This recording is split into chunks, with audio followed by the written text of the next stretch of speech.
Olá, bom dia, eu sou o irmão Reis, eu estou nessa manhã aqui em nome de Jesus Cristo fazendo um novo vídeo para você, dando continuidade aos outros vídeos e lembrando, é para o seu bem físico e espiritual e o seu bem eterno, é a palavra de Deus, não é para o seu mal. Então eu sou um leitor bíblico, sou um mensageiro e estou me esforçando para ser um discípulo de Jesus, um servo de Jesus, um cristão, um crente em cima da terra. Então, para isso eu tenho que ler bastante a Bíblia, tenho que orar, tenho que ir para os cultos, tenho que ouvir pregações e tenho que obedecer a palavra. Tanto eu como você podemos conseguir sim ser isso que eu lhe falei. Então, o tema dessa mensagem é isso, ó, veja como está em Deus e Ele em nós. Então, vou mostrar para você. Primeiramente, está escrito em João capítulo 1, no versículo 13. Mas a todos quanto receberam, deu-lhes o poder de serem chamados filhos de Deus aos que creem no seu nome. Pronto, essa é a principal maneira. É receber Jesus, é aceitar Ele como único Senhor e suficiente Salvador. É confessar Ele como único Senhor e suficiente Salvador de sua vida. O próximo passo é se batizar nas águas em nome do Pai, do Filho e do Espírito Santo. Desta maneira você vai estar em Deus e Deus em você. Agora tem uma nova e uma mais forte maneira de estar em Deus que Jesus ensinou.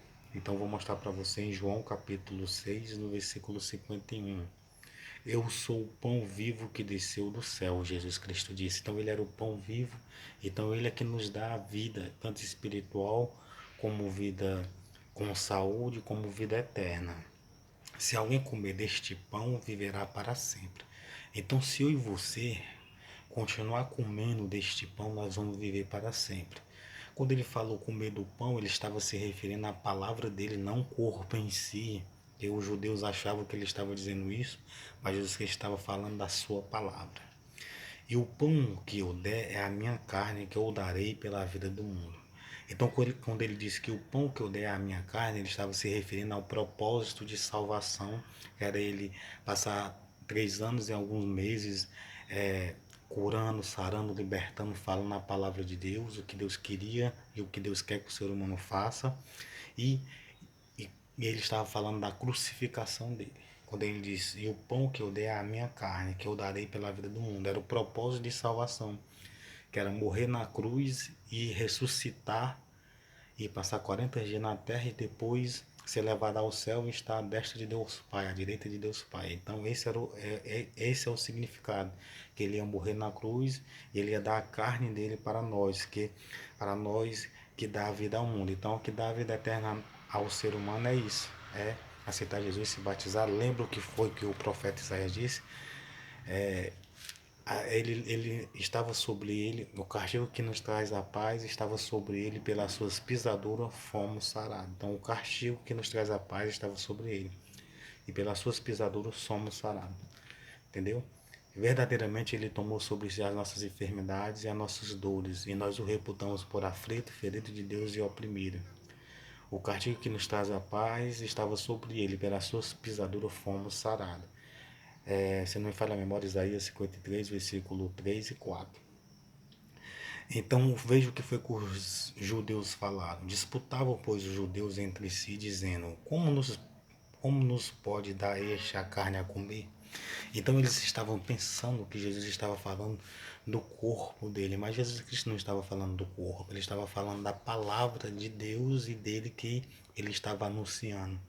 Isso é que é o pão da vida. Quando eu e você, ou quando você escuta as palavras de Deus, você está se alimentando do pão da vida. Quando você crê, quando você obedece, quando você se esforça para obedecer, você está se alimentando do pão da vida. No versículo 53 está escrito assim: Jesus, pois, lhe disse: na verdade, vos digo que se não comerdes a carne do Filho do Homem, não beberdes o seu sangue, não tereis vida em si mesmo. Ele não estava falando do corpo e do sangue dele, ele estava falando do propósito de salvação, em crer no propósito de salvação, em aceitar ele, em se batizar. E entrando nesse assunto, no versículo 53, ele estava falando da Santa Ceia. Porque a Santa Ceia, quando se pega o pão e o cálice de vinho, ali significa, o pão significa a carne de Jesus e o suco de uva significa o sangue de Jesus. Então, através de nós, ao crer em Jesus Cristo, aceitar e se batizar, você está apto para poder você cear. E através de você estar obedecendo, você está apto diante de Deus para cear. Então, quando você faz isso, isso no mundo espiritual é muito importante. Jesus, pois, lhe disse: na verdade, eu digo, se não comeres a carne do Filho do Homem, não beberes do seu sangue, não tereis vida em vós mesmo. Então, a vida espiritual e a vida a qual Deus quer nos dar e que Ele quer que nós viva, para isso nós temos que comer a Santa Ceia, temos que comer o corpo e o sangue, temos que comer o corpo no sentido daquele pão consagrado a Deus e apresentado a Deus, que se torna simbolicamente o corpo de Cristo e o sangue de Cristo. No versículo 54 está escrito assim: quem come a minha carne e bebe o meu sangue tem a vida eterna, e eu ressuscitarei no último dia. Lembrando que Jesus Cristo estava falando da palavra em primeiro lugar, e estava falando do pão e do vinho que ele ia determinar para os discípulos eles comerem até a vinda dele. Estava falando do pão, não era da carne e o sangue dele, mas sendo do pão e do cálice, que são simbólicos, consagrados a Deus, e no mundo espiritual é muito importante. Porque a minha carne verdadeiramente é comida e o meu sangue verdadeiramente é bebida. Quem come a minha carne e bebe o meu sangue permanece em mim e eu nele. Então veja como está em Deus e Deus em nós. É desta maneira. É quando você aceita Jesus, quando você se batiza, quando você obedece a palavra, quando você se esforça para obedecer, quando você escuta a palavra, quando você lê a palavra e quando você obedece, quando você passa por esse ritual que Jesus Cristo determinou, né, de comer a santa ceia do Senhor. Então, o Senhor permanece em você e você nele. Então, Deus abençoe você e sua família em nome de Jesus Cristo.